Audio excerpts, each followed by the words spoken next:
Kembali lagi di Ruang Zaki. Kali ini kita akan membahas soal ini buku yang menarik, diterbitkan oleh Kompas ya.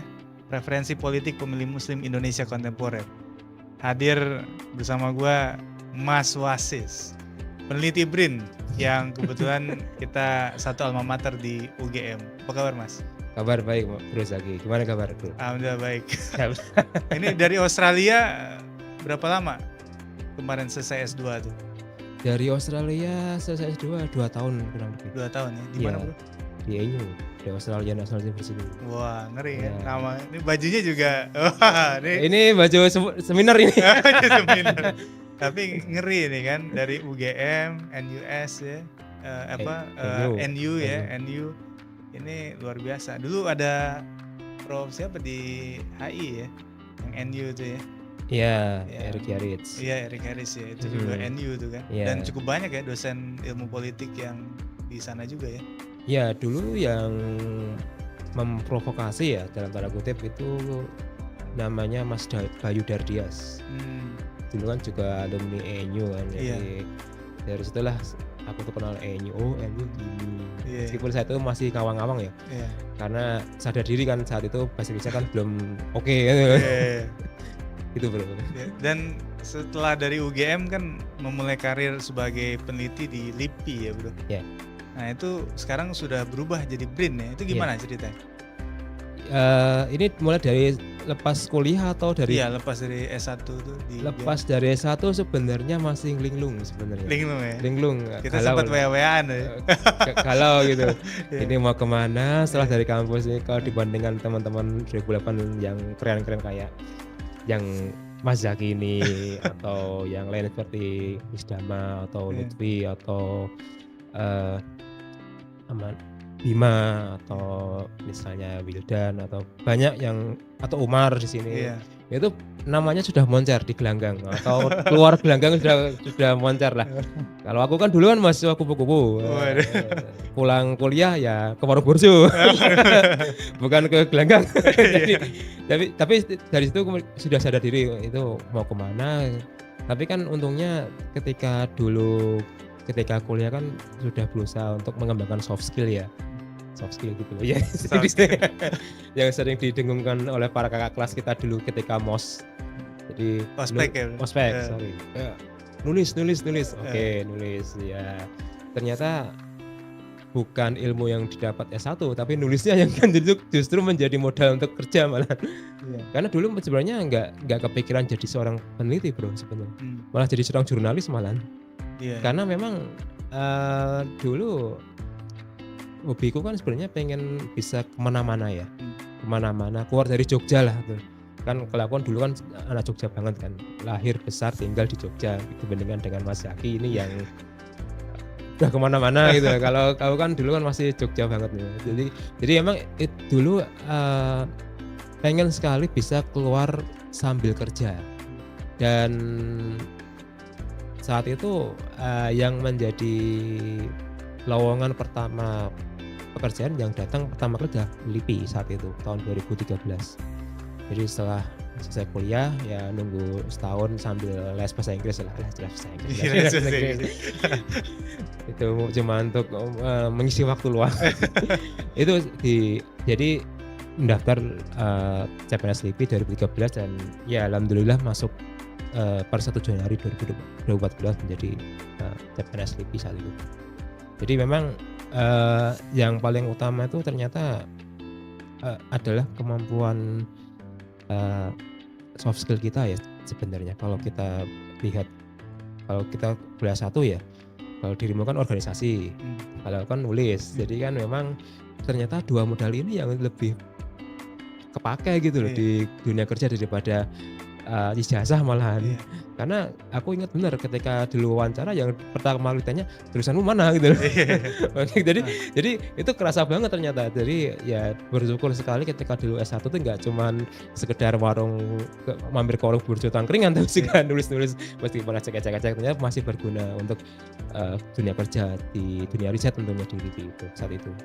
Iya, dan waktu itu banyak banget ya, ada di Sindo, gue sering baca tuh kan, di Tempo, di Kompas ya. Sekarang udah nggak terhitung lagi. Ya Banyak kalau media nasional, ya bahkan juga di TV banyak nasional, bahkan internasional. Di negara mana bro? Di CNE wawancara? bro, CNE Singapura ya? Singapura. Singapura. Memang kalau saat itu kan menulis opini di Jogja itu sudah suatu kemewahan ya bro ya. Iya. Aku ingat bener dulu tuh Kompas Jogja itu ada kolom suara mahasiswa kan. Temen kan? Republika juga ada. Ya dulu juga kan, Republika juga ada. Terus ada KR juga kan bikin kolom serupa. Itu membantu sekali loh sebenarnya buat sekedar traktir teman ke warung burjo atau mungkin saat itu yang paling hits adalah pembukaan pertama kali Hoka Bento, jadi bisa traktir. Jadi ingat bener ketika dulu menerima honor dari koran tuh rasa ke langit 7 itu. Meskipun ya saat itu masih sekitar 250 atau 150, ya lumayan lah buat standar hidup Jogja saat itu ya, yang masih murah-murah ya. Jadi memang harus diakui ya bahwa kemampuan yang kita kembangkan di luar jam kuliah itu ternyata sangat membantu. Iya. Dan akhirnya kemudian mengantarkan lo sekarang udah di BRIN ya, salah satu lembaga yang juga ya di awal pembentukannya luar biasa itu. Luar biasa hebohnya. Iya, hebohnya dan isu nasionalnya diperbincangkan gitu ya, karena menggabungkan para institusi keilmuan ya pada saat itu ya, menjadi satu pintu yang sama gitu ya. Itu gimana bro ceritanya? Ya sebenarnya kan itu kan sesuai dengan amanat presiden ya, memang tujuannya adalah mengefisiensi kelembagaan. Jadi kalau kita lihat dulu kan pelaksanaan riset kan ada di mana-mana kan. Kayak ada LIPI, ada Batan, ada BPPT, belum lagi litbang di berbagai macam kementerian lembaga, kan tersebar kemana-mana. Dan itu kesannya saling bersaing satu sama lain. Jadi hal-hal seperti ini yang kemudian dirasa akan lebih baik kalau misal disatukan atau di merger menjadi satu lembaga besar bernama BRIN saat itu ya. Dan memang di sini dari mulai merger berbagai macam lembaga ya, dari Litbang, XKL, belum lembaga riset lain yang setelah eksis, itu tidak mudah sebenarnya. Ada gejolak, apalagi kan di sini yang kita lihat ada perbedaan norma, prinsip, nilai yang itu tidak bisa disinergiskan dalam waktu 1-2 tahun. Itu butuh waktu panjang soalnya. Dan itu yang sekarang kita lagi hadapi. Kita masih dalam proses menuju ke bagaimana kita menjadi satu BRIN gitu loh, karena memang di sini kita masih terstigmakan XKL, LIPI atau mana, yang itu memang menunjukkan bahwa jiwa korsa itu jiwa korsa lembaga asal itu masih terngiang sebenarnya. Bahkan halte depan kantor gua aja masih halte kebetulan LIPI kok daripada BRIN. Jadi seperti itu bro sebenarnya. Jadi kita masih berupaya untuk menuju proses pembentukan lembaga yang itu memang bisa eksis keluar dan stabil di dalam gitu loh. Nah ini ngomong-ngomong soal buku ini bro, ini buku keberapa yang itu lu udah tulis di penerbit nasional nih? Itu kalau sebagai seorang peneliti kedua bro. Kedua ya? Kalau yang pertama kan yang politik kelas menengah muslim. Oh iya. Betul. Yang LP3S itu yang pengantarnya almarhum Prof. Azumadi Azra saat itu ya. Dan memang menulis buku itu bagian dari upaya eksistensi diri bro. Kalau di LIPI kan kita tahu sendiri, kalau tempatku khususnya itu kan ada nama besar ya, Pak Samsudin Haris, Bu Siti Zuhro gitu loh, atau mungkin Pak Ikrar Nusa Bakti yang sudah punya jam terbang tinggi dan sudah punya karir moncer kemana-mana lah. Dan di situ aku kepikiran ya, aku harus punya ladang sendiri nih, harus punya ruang sendiri yang itu berbeda dengan para beliau-beliau ini, supaya orang itu kalau nanya LIPI jangan cuma beliau terus gitu, tapi ada nama Wasisto. Jadi memang disitulah kemudian ikhtiar itu dimulai sejak tahun 2016 bro. Jadi ketika dulu pertama kali nulis buku politik kelas menengah muslim Indonesia, itu bagian dari upaya untuk mencari ruang, mencari eksistensi di luar lembaga ya, karena itu penting kalau menurutku ya, supaya kita itu hasil risetnya itu tidak hanya sekedar dinikmati atau mungkin berputar di sekitar akademisi saja, tapi juga orang publik luas pun juga bisa melihat. Jadi itulah yang menjadi alasan motivasi kenapa menulis buku itu sebenarnya. Iya. Nah, terkait topik ini dari tesis sih kalau nggak salah ya, pada saat di Australia itu ya. Betul.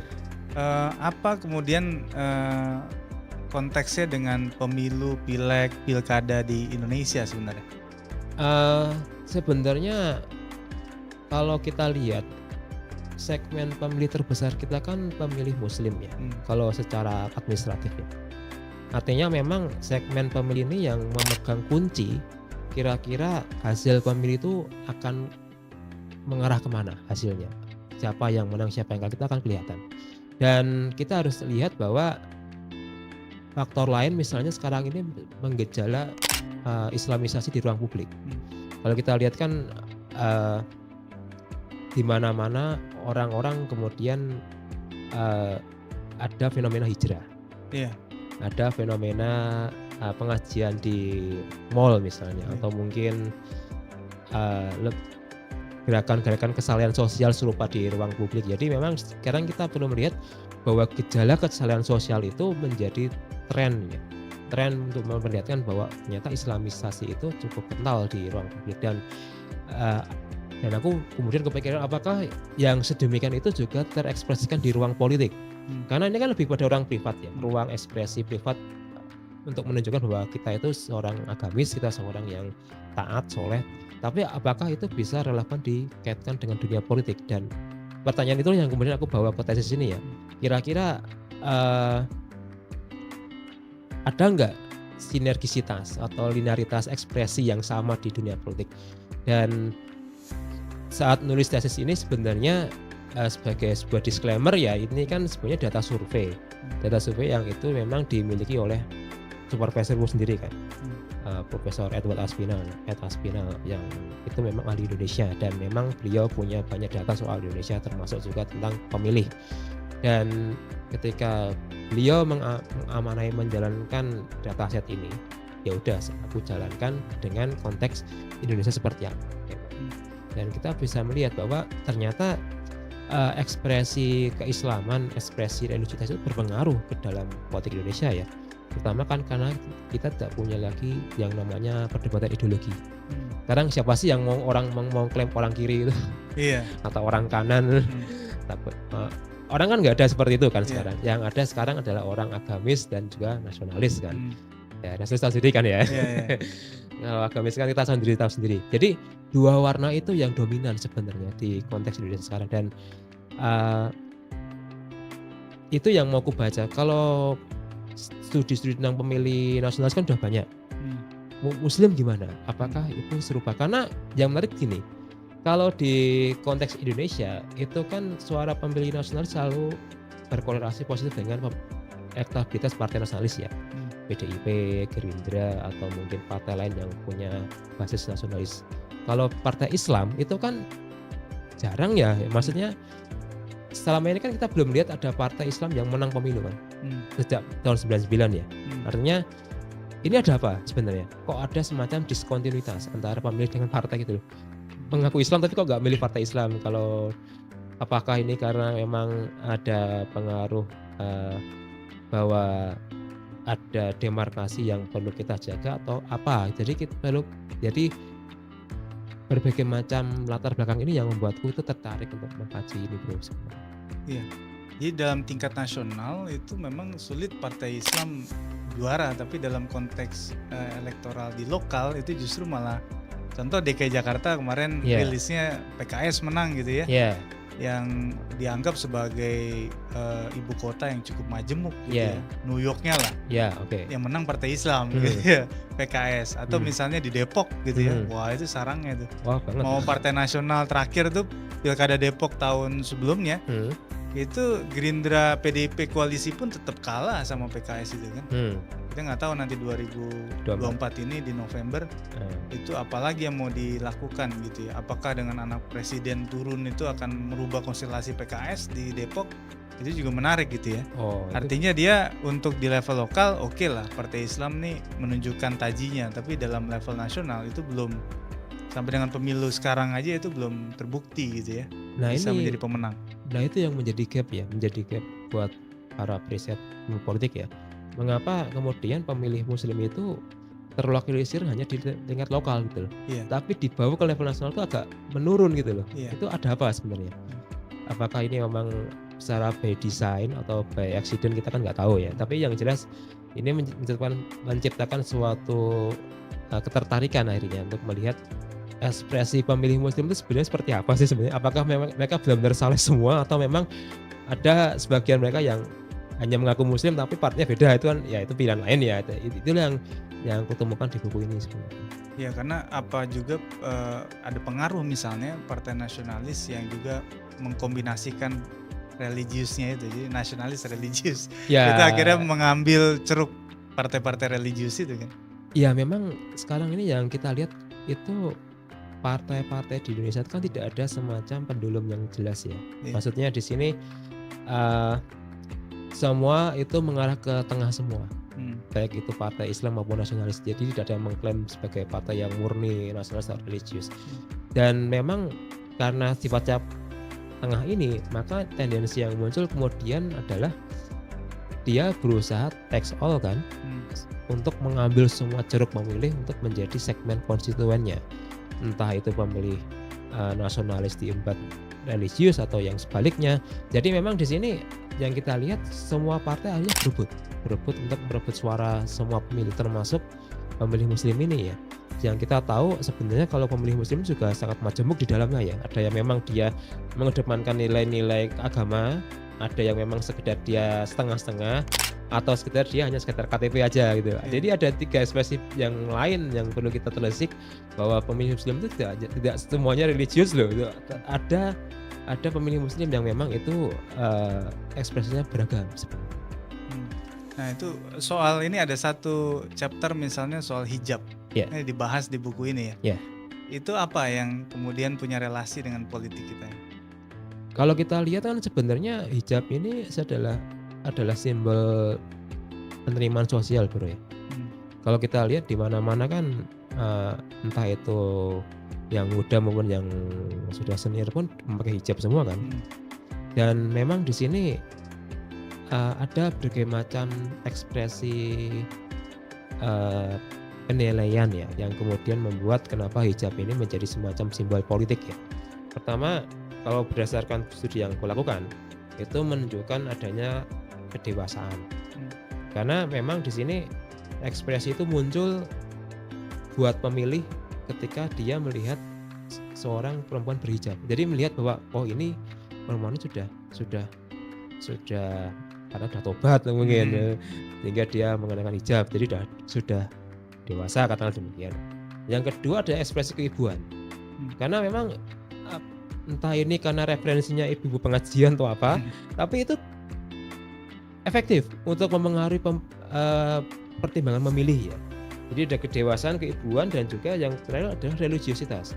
Karena memang ya kita tahu sendiri kan di Indonesia itu atau mayoritas di kita kan muslim, dan memang simbol hijab itu kan simbol yang sangat jelas sekali ya, bahwa yang bersangkutan itu muslim, dan itu membuat mudah untuk menjangkau pemilih, terutama pemilih lintas segmen ya, entah itu pemilih yang sifatnya religius atau yang nasionalis atau semua, atau pemilih lain yang memang itu bisa disasar sebenarnya. Karena mungkin kalau hipotesa aku tuh mengatakan apakah ini karena bagian dari pengaruh hijrah yang memang kita tahu sendiri kan sangat masif di mana-mana, atau mungkin karena ini pengaruh tausiah yang ada di sosial media yang memang mengajak hal serupa, sehingga kemudian itu mengedukasi di level pemilih. Jadi aku pikir memang pada akhirnya para caleg pun mengikuti pola serupa kan. Kemudian ya kita tahu kemudian tiba-tiba ada yang berhijab demi pasang foto di kartu kertas suara, ada yang kemudian tiba-tiba ya hijrah gitu. Tapi itu ada konsekuensi politiknya seperti itu. Jadi dia berupaya untuk menumbuhkan impresi positif kepada publik bahwa yang bersangkutan sudah katakanlah mendekatkan diri kepadanya dan juga mengurangi kesenangan duniawi. Perlu demikian Mas Bro. Iya. Dan kadang-kadang gelar haji hajah itu juga menjadi penting ya Oh dalam penting, kertas suara. penting. Oh, kalau kita di Indonesia gelar haji aja itu sebagai predikat paling utama itu Iya. bahwa yang bersangkutan sudah kafah itu loh, Oh sudah apa selesai lah dengan kewajiban sebagai seorang muslim ya. Dan memang harus kita lihat bahwa itu juga menjadi konsideran pemilih ya, meskipun tidak banyak itu yang bisa kita lihat di daerah lain apakah juga serupa, tapi paling tidak dengan adanya penyematan gelar haji atau hajah itu menyimbolkan bahwa yang beliau ini yang bersangkutan sudah mampu untuk membimbing seorang umat atau mungkin mengelola sebuah komunitas. Jadi kurang lebih demikian sebenarnya yang kita baca. Kalau misalnya nih dibenturkan kan di surat suara itu di DPR RI misalnya atau DPRD kabupaten, kota, provinsi itu kan nggak ada foto tuh. Yang ada nama. Yeah. Kalau misalnya dibenturkan antara gelar haji, hajah dengan gelar akademik misalnya, profesor, doktor dan seterusnya, itu kira-kira orang punya cenderung kemana kira-kira? Yang satu gelarnya panjang dokter tapi nggak ada hajinya, tapi yang satu haji tapi nggak ada gelar sarjananya misalnya gitu. Ya, itu gimana? Sebenarnya kan kalau gelar akademis itu kan lebih mengarah ke segmen menengah terdidik ya. Tapi kan kalau gelar haji itu kan gelar agama yang gelar agamis yang itu kan bisa berpengaruh ke semua segmen bro. Entah dirimu, entah kita ini menengah bawah atau mungkin menengah atas atau menengah itu berpengaruh akhirnya. Kalau gelar akademik itu kan hanya untuk segmen menengah atas yang memang itu terbatas akhirnya.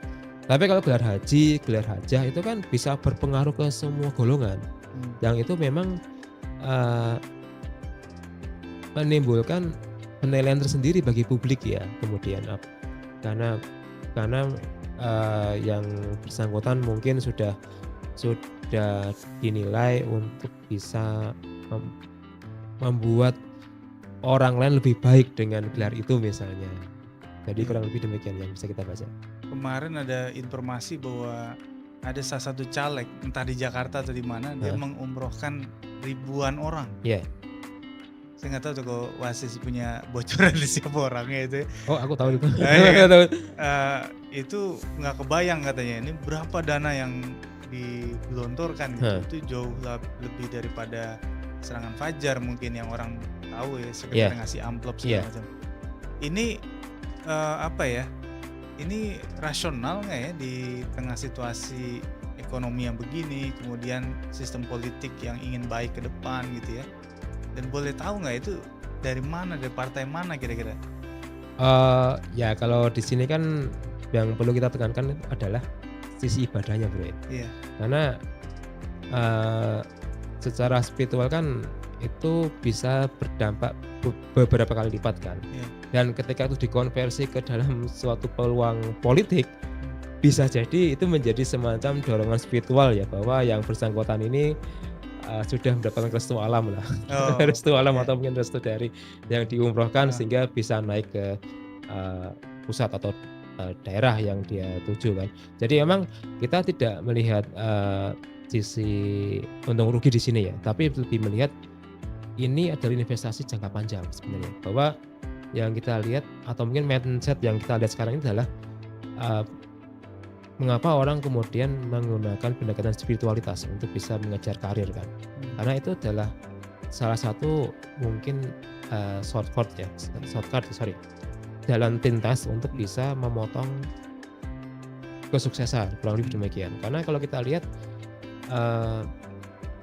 banyak orang kemudian dia jor-joran untuk ini, untuk itu, karena itu bagian dari upaya untuk upaya menanamkan nama baik, entah itu untuk berapa tahun ke depan gitu loh bro. Jadi itulah yang bisa kita baca sebenarnya. Meskipun itu lagi-lagi ya itu tidak menjadi jaminannya, tapi paling tidak itu menjadi sebuah langkah awal gitu, langkah awal untuk yang tujuan yang lebih besar gitu bro. Iya. Ini contoh di pemilu 2024 ya, Pilpres. Iya. Anies Caimin kan personanya itu kan dibangun dengan kopiah jas hitam dengan kemeja putihnya misalnya gitu ya. Dan kayaknya cuma dia satu-satunya daripada kandidat lain Prabowo, Ganjar yang persona yang ditampilkan justru lebih milenial misalnya Oke. gitu. Nah, bagaimana membaca kaitannya dengan buku yang ditulis sama Wasis ini? Ya sebenarnya kan kalau kita lihat dari semenjak di deklarasi ya, itu kan memang posisi segmentasi pemilih yang disasar oleh pasangan nomor 1 itu kan adalah pemilih muslim kan, entah itu pemilih muslim yang berbasis di tingkat tradisional atau mungkin di level urban. Jadi memang penggunaan kopiah jas itu sudah menjadi semacam simbol ya, bahwa yang bersangkutan pasangan ini berusaha untuk mengidentikan atau mengasosiasikan diri sebagai bagian dari pemilih itu. Jadi kalau kita bisa baca lagi, segmentasi ini yang membuat kenapa strategi kampanye yang diluncurkan akhirnya juga lebih mengarah bagaimana menangkap aspirasi dari pemilih muslim ini kan, yang itu digerakkan oleh partai-partai koalisinya kan, yang di sini ada PKB, ada PKS, ada Partai Umat yang memang concernnya kan umat pemilih muslim kan. Kalau yang lain kan memang kita lihat memang dia lebih menyasar pemilih muda kan, atau pemilih yang itu sifatnya masih undecided voters, yang itu bisa dipengaruhi oleh gimmick-gimmick politik lah yang kita bisa baca lah ya di sosial media. Dan aku pikir memang di sini makin lama makin ke sini para capres pun juga makin pragmatis ya untuk mendekati pemilih ya. Karena menjadi seorang idealis dalam politik Indonesia itu juga harga mahal bro sebenarnya. Ada sesuatu yang harus kita tanggung konsekuensinya ketika kita sudah mendeklarasikan diri sebagai bagian dari A atau bagian B. Ya kita harus lihat bahwa itu juga bagian dari marketing yang ada untung ruginya pula sebenarnya. Jadi artinya memang ini resiko politik yang kemudian dihadapi juga ya oleh pasangan Anies Caimin ya. Artinya memang tadi ketika kita lihat bahwa ternyata suara politik Islam itu di nasional tidak memberikan tanda-tanda yang baik gitu ya dalam beberapa pemilu terakhir, ini ternyata juga integral dengan hasil suara Pilpres yang memang kita nggak bisa simpulkan sekarang. Misalnya kita tunggu nanti bagaimana hasil rekapitulasi dan juga upaya hukum yang kemungkinan akan diambil baik di parlemen maupun di yudikatif misalnya gitu ya. Apakah kemungkinan ada keajaiban 2 putaran di 2024 atau bagaimana, karena selisihnya dari beberapa quick count misalnya itu cukup besar misalnya ya. Berbeda dengan 2 pemilu sebelumnya gitu kan. Betul. Agak tipis misalnya. Nah itu artinya ini menunjukkan bahwa ketika ke depan ada aktor politik di tingkat nasional dalam Pilpres menggunakan misalnya cara-cara persona seperti Anies dan Caimin, ini akan menemukan nasib yang serupa, kira-kira begitu. Ada potensi begitu nggak? Sebenarnya setiap pemilih itu punya masa dan pola sendiri bro. Artinya kalau kita lihat memang pemilu 2024 itu adalah kontestasi antara pemilih muda yang masih awam politik dengan pemilih ideologis atau dalam ini pemilih muslim ya, yang memang masih mengedepankan nilai-nilai agama sebagai preferensi. Jadi kalau kita lihat di pemilu 2024 ini adalah lanjutan residu dari kontestasi pemilu 2019 dan 2014, di mana kita lihat polarisasinya cukup kencang kan saat itu sampai 10 tahun, dan residunya sekarang yang masih ada. Cuman residu ini mengalami transisi dengan munculnya para pemilih muda yang itu masih awam politik, lebih mengedepankan gimmick, mereka tidak mengedepankan identitas. Jadi artinya apa? Artinya makin kesini penggunaan identitas, penggunaan ideologi itu makin lama makin mengecil ya, karena kita menghadapi segmen pemilih yang notabene dia masih berupaya untuk menjadi jati diri. Dia mau jadi pemilih nasionalis atau pemilih religius kita nggak tahu, tapi paling tidak kelabilan ini yang justru menciptakan segmen pemilih yang disasar. Malah kita lebih mengedepankan konten daripada debat ideologis, debat serius. Kita lebih mengedepankan narasi retoris, lebih mengedepankan gimmick yang itu lebih banyak diterima daripada kita mengedepankan ide gagasan yang sifatnya membangun. Itu saya pikir kita menghadapi situasi pragmatis di level pemilih malah. Ada satu kekhawatiran yang gue sempat curiga juga soal bagaimana ada kekuatan para pelaku usaha yang berbondong-bondong ke Prabowo. Ya. Itu gara-gara Presiden Anies menutup Alexis. Oke. Karena itu dampaknya di kalangan dunia hiburan itu cukup besar sebenarnya. Karena ada semacam kebebasan yang kemudian dibungkam di sana bagi para pelaku usaha gitu ya, dan juga mungkin para penikmat misalnya gitu. Nah, ini yang kemudian menjadi kekhawatiran mungkin ya bagi mereka. Kalau misalnya Anies jadi, habis ini urusan dunia hiburan di Indonesia kan gitu. Dan itu yang kemudian akhirnya membuat pengalaman Pilkada DKI Jakarta kemarin itu dimitigasi jangan sampai terjadi di tingkat nasional. Nah, ini kan akhirnya juga masalah ya itu kan urusan agama di sana kan gitu, bahwa keyakinan yang dibawa oleh Anies misalnya, wah ini keluar dari norma misalnya agama. Tetapi ternyata ada pragmatisme yang kemudian menyatu di sana soal kekhawatiran nih urusan privatnya ini, bisnisnya ini itu bisa kesenggol dengan urusan norma agama tadi itu. Nah, ketika bentur-benturan ini kemudian terasosiasikan lewat hasil tuh kan yang sementara ini ya, Pilpres itu. Nah, kalau melihat bagaimana pertarungan faktor norma agama dan pragmatisme ini, terutama dalam konteks tadi bisnis gitu ya, itu bagaimana kita memandang ke depan? Apakah udah pasti nih pragmatisme akan menang dibandingkan dengan yang tadi itu? Ya sebenarnya kan kalau situasi bisnis itu kan lebih mengedepankan stabilitas ya bro. Iya. Lebih mengedepankan konsolidasi, mengedepankan keteraturan. Dan memang di sini ujungnya adalah kemudian bagaimana menciptakan kondisi apapun yang konsekuensinya kan. Iya. Dan itu bisa kita lihat bahwa mungkin pragmatisme yang akan menjadi corong ke depan malahan.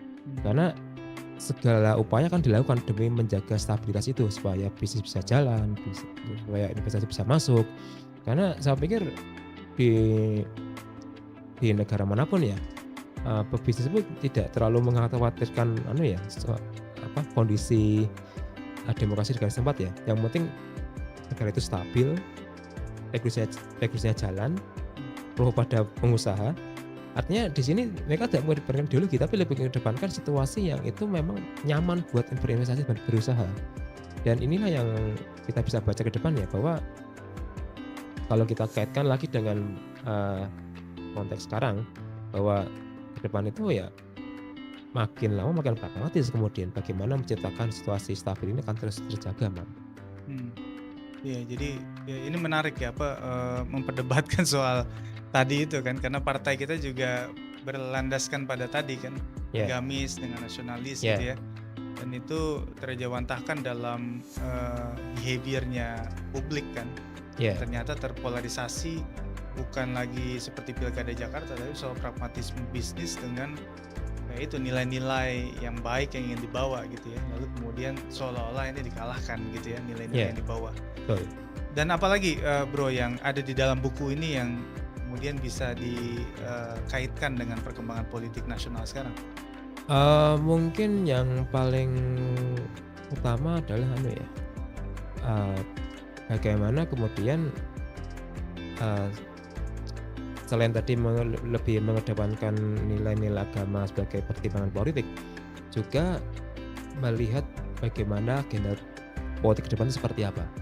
Karena kalau aku analisa ya dengan berbagai variabel, misalnya paling simpel deh, apakah Anda dekat dengan tetangga yang non muslim misalnya, apakah Anda kemudian mau menikahkan Anda dengan yang non muslim atau yang sebagainya, yang seperti itulah, itu ternyata masih menjadi semacam pertimbangan ya.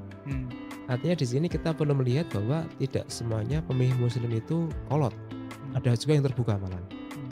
Ada juga yang mereka itu mengadopsi nilai-nilai modern, meskipun itu masih berkembang ya populasinya dengan pemilih yang konservatif. Tapi paling tidak itu menimbulkan suatu sinyalemen bahwa bahwa pemilih muslim di Indonesia tidak sekolot-kolot amat yang dibayangkan orang gitu loh. Tidak sekonservatif segaris keras yang kita baca di berbagai macam kajian ya. Bahwa semakin kesini itu bahwa kita melihat pemilih muslim di Indonesia itu juga lama-kelamaan juga terbuka dengan perbedaan gitu loh. Meskipun itu juga masih proses ya. Karena kita tahu residu polarisasi yang selama 10 tahun itu masih belum sepenuhnya selesai kan. Ada pihak-pihak tertentu yang masih merawat itu untuk demi kepentingan tertentu ya. Cuman residu ini kan tidak sebesar yang dulu. Kita sudah memitigasi itu dengan berbagai macam cara ya. Artinya yang kita bisa lihat kemudian adalah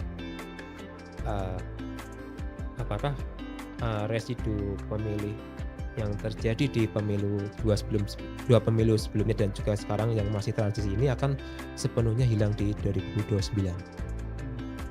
Apakah masih menggunakan sentimen dignitas atau tidak ya? Karena yang aku baca kemudian adalah ekspresi keislaman itu kemudian tidak mengarah ke politik kok kemudian.